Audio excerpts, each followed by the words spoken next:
छत्रपति वीर शिवाजी महाराज का प्रताप राजकोट फोर्ट पर उनकी विशाल प्रतिमा का अनावरण और आपकी ये हुंकार हर भारतवासी को जोश से भर रही है। आपके लिए ही कहा गया है, चलो चलो नई मिसाल हो, बढ़ो नया कमाल हो, झुको नहीं, रुको नहीं, बढ़े चलो, बढ़े चलो। मैं नौसेना परिवार के सभी सदस्यों को नेवी डे पर विशेष रूप से बधाई देता हूं। आज के दिन हम उन शूरवीरों को भी प्रणाम करते हैं जिन्होंने मातृभूमि के लिए अपना सर्वोच्च बलिदान दिया है। साथियों, आज सिंधुदुर्ग की इस वीर भूमि से देशवासियों को नौसेना दिवस की बधाई देना वाकई अपने आप में बहुत बड़े गौरव की घटना है। सिंधुदुर्ग के ऐतिहासिक किले को देखकर हर भारतीय गर्व से भर जाता है।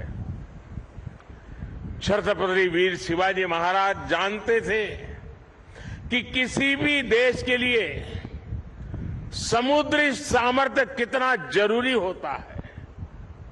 उनका उद्घोष था, जलमेव यस्य बलमेव तस्य, यानी जो समुद्र पर नियंत्रण रखता है वह सर्वशक्तिमान है। उन्होंने एक शक्तिशाली नौसेना बनाई। कान्होजी आंग्रे हो, मायाजी नाइक भाटकर हो, हीरोजी इंदालकर हो, ऐसे अनेक योद्धा आज भी हमारे लिए बहुत बड़ी प्रेरणा है। मैं आज नौसेना दिवस पर देश के ऐसे पराक्रमी योद्धाओं को भी नमन करता हूं। साथियों, छत्रपति वीर शिवाजी महाराज से प्रेरणा लेते हुए आज भारत गुलामी की मानसिकता को पीछे छोड़कर आगे बढ़ रहा है। मुझे खुशी है कि हमारे नेवल ऑफिसर्स जो अपलेट्स पहनते हैं, अब उसमें छत्रपति वीर शिवाजी महाराज की विरासत की झलक भी देखने को मिलने वाली है। नए एपोलेट्स भी अब उनकी नौसेना के प्रतीक चिन्ह की तरह ही होंगे। ये मेरा सौभाग्य है कि नौसेना के ध्वज को मुझे पिछले वर्ष छत्रपति शिवाजी महाराज की विरासत से जोड़ने का अवसर मिला था। अब एपोलेट्स में भी छत्रपति वीर शिवाजी महाराज का प्रतिबिंब हम सबको नजर आएगा। अपनी विरासत पर गर्व की भावना के साथ मुझे एक और घोषणा करते हुए आज गौरव हो रहा है। भारतीय नौसेना अब अपने रैंक्स का नामकरण भारतीय परंपराओं के अनुरूप करने जा रही है। हम सशस्त्र बलों में अपनी नारी शक्ति की संख्या बढ़ाने पर भी जोर दे रहे हैं। मैं नौसेना को बधाई दूंगा कि आपने नेवल शिप में देश की पहली महिला कमांडिंग अफसर की तैनाती की है। साथियों, आज का भारत अपने लिए बड़े लक्ष्य तय कर रहा है और उसे पाने के लिए अपनी पूरी शक्ति लगा रहा है। भारत के पास इन लक्ष्यों को पूरा करने के लिए एक बड़ी ताकत है। ये ताकत 140 करोड़ भारतीयों के विश्वास की है। ये ताकत दुनिया के सबसे बड़े लोकतंत्र की मजबूती की है। कल आपने देश के 4 राज्यों में इसी ताकत की झलक देखी।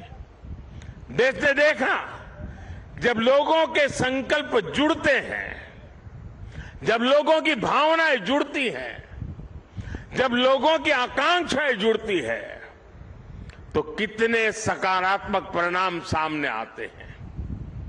अलग अलग राज्यों की प्राथमिकताएं अलग है, उनकी आवश्यकताएं अलग है, लेकिन सभी राज्यों के लोग राष्ट्र प्रथम की भावना से ओतप्रोत है। देश है तो हम है, देश आगे बढ़ेगा तो हम आगे बढ़ेंगे। यही भावना आज हर नागरिक के मन में है। आज देश इतिहास से प्रेरणा लेकर उज्जवल भविष्य के रोडमैप तैयार करने में जुट गया है। लोगों ने नकारात्मकता की राजनीति को हराकर हर क्षेत्र में आगे निकलने का प्रण किया है। यही प्रण हमें विकसित भारत की ओर ले जाएगा। यही प्रण देश का वो गौरव लौटाएगा जिसका ये देश हमेशा से हकदार है। साथियों, भारत का इतिहास सिर्फ 1000 साल की गुलामी का इतिहास नहीं है, सिर्फ हार और निराशा का इतिहास नहीं है। भारत का इतिहास विजय का इतिहास है। भारत का इतिहास शौर्य का इतिहास है। भारत का इतिहास ज्ञान और विज्ञान का इतिहास है। भारत का इतिहास कला और सृजन कौशल का इतिहास है। भारत का इतिहास हमारे सामुद्रिक सामर्थ्य का इतिहास है। सैकड़ों वर्ष पहले जब ऐसी टेक्नोलॉजी नहीं थी, जब ऐसे संसाधन नहीं थे, तब उस जमाने में समंदर को चीरकर हमने सिंधु दुर्ग जैसे कितने ही किले बनवाए। भारत का सामुद्रिक सामर्थ्य हजारों साल पुराना है। गुजरात के लोथल में मिला सिंधु घाटी सभ्यता का पोर्ट आज हमारी बहुत बड़ी विरासत है। एक समय में सूरत के बंदरगाह पर 80 से ज्यादा देशों के जहाज लंगर डालकर रहा करते थे। चोल साम्राज्य ने भारत के इसी सामर्थ्य के बलबूते दक्षिण पूर्व एशिया के कितने ही देशों तक अपना व्यापार फैलाया। और इसलिए जब विदेशी ताकतों ने भारत पर हमला किया तो सबसे पहले हमारी इस शक्ति को निशाना बनाया गया। जो भारत नाव और जहाज बनाने के मशहूर था, उसकी ये कला, ये कौशल, सब कुछ ठप कर दिया गया। और जब हमने समंदर पर अपना नियंत्रण खोया, हमने अपनी सामरिक आर्थिक ताकत भी खो दी।